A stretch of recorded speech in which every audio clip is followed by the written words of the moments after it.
അപ്രതീക്ഷിതമായ ചില വഴിത്തിരിവുകളിലാണ് American president തെരഞ്ഞെടുപ്പ്. US പ്രസിഡന്റും ഡെമോക്രാറ്റിക് സ്ഥാനാർത്ഥിയുമായ ജോ ബൈഡൻ സ്ഥാനാർത്ഥിത്വത്തിൽ നിന്ന് പിന്മാറിയതാണ് പ്രധാന കാരണം. തെരഞ്ഞെടുപ്പ് അവസാന ഘട്ടത്തോട് അടുക്കുമ്പോഴാണ് ബൈഡന്റെ തീരുമാനം. വീണ്ടും ഒരു വട്ടം കൂടി തെരഞ്ഞെടുപ്പിൽ മത്സരിക്കാൻ ഉദ്ദേശിച്ചിരുന്നെങ്കിലും പാർട്ടിയുടെയും രാജ്യത്തിന്റെയും താൽപര്യം മുൻനിർത്തിയാണ് പിന്മാറ്റമെന്നാണ് ബൈഡന്റെ വിശദീകരണം. തെരഞ്ഞെടുപ്പ് പ്രചരണം പുരോഗമിക്കുമ്പോഴും ബൈഡന്റെ സ്ഥാനാർത്ഥിത്വത്തെ സംബന്ധിച്ച് ഡെമോക്രാറ്റിക് പാർട്ടിക്കുള്ളിൽ തന്നെ എതിർപ്പുകൾ ഉയർന്നിരുന്നു. ബൈഡനിലുള്ള ആത്മവിശ്വാസം പാർട്ടിക്ക് നഷ്ടപ്പെട്ടത് തന്നെ കാരണം. എതിർ സ്ഥാനാർത്ഥിയായ റിപ്പബ്ലിക്കൻ പാർട്ടിയുടെ ഡൊണാൾഡ് ട്രംപ് പ്രചരണ റാലികളിൽ കത്തിക്കയറിയപ്പോൾ മുന്നണി പോരാളിയായ ബൈഡൻ പതറി, നാവ് പിഴച്ചു. ഒന്നല്ല, പലവട്ടം. ജൂൺ 27 ട്രംപുമായുള്ള സംവാദത്തിൽ ഉറക്കം തൂങ്ങിയും എന്തു പറയണമെന്നറിയാതെയും നിൽക്കുന്ന ബൈഡനെയാണ് ലോകം കണ്ടത്.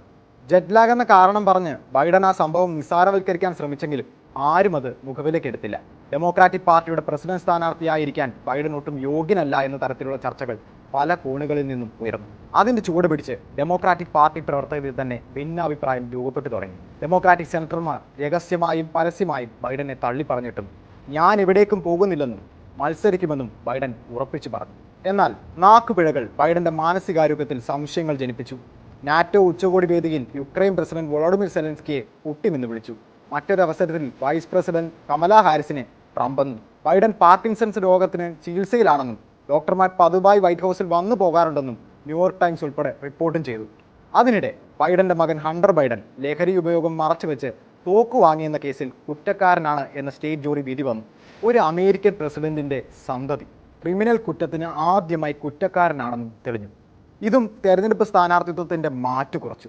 എന്നിരുന്നാലും ബൈഡന്റെ സ്ഥാനാർത്ഥിത്വത്തിലും തെരഞ്ഞെടുപ്പ് പ്രചരണങ്ങളിലും ഒരുമിച്ച് നിൽക്കാനായിരുന്നു പാർട്ടി തീരുമാനം. അപ്പോഴാണ് പെൻസിൽവാനിയയിലെ റിപ്പബ്ലിക്കൻ തെരഞ്ഞെടുപ്പ് റാലിക്കിടെ ട്രംപിന് വെടിയേൽക്കുന്നത്. ഇത് സുരക്ഷാ വീഴ്ചയാണെന്ന ആരോപണങ്ങൾ ഉയർന്നു. നിലവിലെ അമേരിക്കൻ പ്രസിഡന്റ് എന്ന നിലയിൽ അതിന്റെ ഉത്തരവാദിത്വവും ബൈഡനിലേക്ക് വന്നു. ബൈഡൻ പിന്മാറണമെന്ന ആവശ്യം ശക്തമായി. പക്ഷേ ഒരു വിഭാഗം ഡെമോക്രാറ്റുകളും ബൈഡനും മത്സരിക്കാൻ ഉറച്ചു നിന്നു. ഓഗസ്റ്റ് 19 മുതൽ 22 വരെ നടക്കുന്ന ഡെമോക്രാറ്റിക് പാർട്ടിയുടെ നാഷണൽ കൺവെൻഷനിൽ ബൈഡന്റെ സ്ഥാനാർത്ഥിത്വം ഔദ്യോഗികമായി പ്രഖ്യാപിക്കാനായിരുന്നു നിശ്ചയിച്ചിരുന്നത്. എന്നാൽ അതിനു മുൻപേ ബൈഡൻ പിന്മാറി. കാരണമായി ചൂണ്ടിക്കാട്ടിയത് പാർട്ടി താൽപര്യം, രാജ്യ താൽപര്യം. വൈസ് പ്രസിഡന്റ് കമലാ ഹാരിസിനെ പ്രസിഡന്റ് സ്ഥാനാർത്ഥിയായി നിർദ്ദേശിച്ച ശേഷമാണ് ബൈഡന്റെ പിന്മാറ്റം. കമലയെ സ്ഥാനാർത്ഥിയായി ഉയർത്തിക്കാട്ടണോ അതോ മറ്റാരെങ്കിലും കണ്ടെത്തേണ്ടി വരുമോ എന്നതാണ് ഡെമോക്രാറ്റിക് പാർട്ടി ഇപ്പോൾ നേരിടുന്ന പ്രധാന വെല്ലുവിളി. ട്രംപിനെതിരെ നിർത്താൻ ബൈഡനേക്കാൾ മികച്ച സ്ഥാനാർത്ഥി കമലയാണെന്ന അഭിപ്രായങ്ങൾ ഡെമോക്രാറ്റിക് പാർട്ടി പ്രവർത്തകരിൽ നിന്ന് തന്നെ ഉയർന്നിരുന്നു. CNN പോലുള്ള മാധ്യമങ്ങളുടെ പോളുകളിൽ നേരിയ മുൻതൂക്കം കമലയ്ക്കുണ്ടായിരുന്നു. എന്നാൽ മറ്റ് ചില പേരുകളും പാർട്ടിക്കുള്ളിൽ നിന്നും ഉയരുന്നുണ്ട്. എന്നിരുന്നാലും ഒരാളെ വെറുതെ അങ്ങ് തിരഞ്ഞെടുക്കാനും പറ്റില്ല.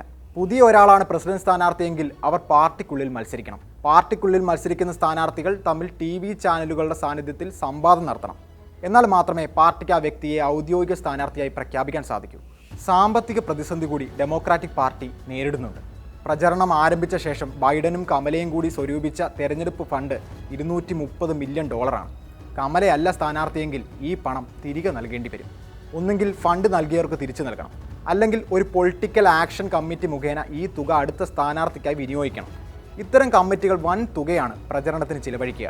അതുമാത്രമല്ല, ഇവർ സ്ഥാനാർത്ഥികളുടെ അഭിപ്രായങ്ങൾ സ്വീകരിക്കാറുമില്ല.